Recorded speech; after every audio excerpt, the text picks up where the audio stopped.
Dottoressa, un bilancio della sesta edizione delle giornate dell'Empedocle. Penso che il bilancio che si possa fare dopo queste 3 giornate meravigliose sia assolutamente positivo per la qualità, il livello,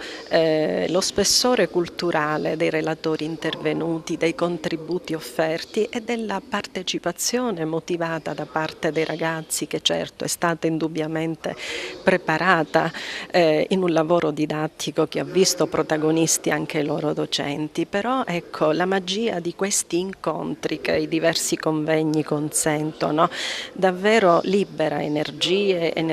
riflessioni, spunti, parole sulle quali noi torneremo, perché sono spesso non solo un punto di arrivo ma anche un punto di partenza alle nostre giornate, e quest'anno vorremmo che a partire proprio da quel potere magico che la parola ha, attraverso lo studio sulle parole che si è fatto, si possano ripensare etica e politica con una prospettiva nuova. Avete invitato figure di spicco quest'anno.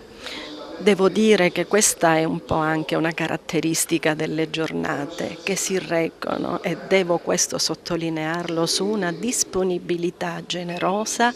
dei relatori che vengono incontro alla Fondazione e al liceo, semplicemente accogliendo la nostra ospitalità, e questo per noi è un motivo di orgoglio e di vanto. Sindaco, ha portato il saluto al convegno, un convegno che serve ad apprezzare la cultura classica.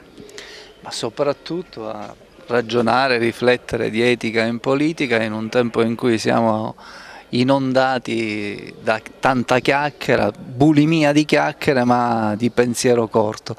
e che la Fondazione Empedocle, il Liceo Classico Empedocle, stimoli i propri studenti su questo terreno fa un'opera che è assolutamente meritoria, in un tempo in cui tra le altre cose ci orientiamo sempre di più sulle discipline dure, come si dice, le tecnologie, l'innovazione praticata anche dal punto di vista della speculazione accademica, e invece un tempo in cui bisogna anche ragionare di pensiero lungo, e quello che il liceo classico fa opera buona.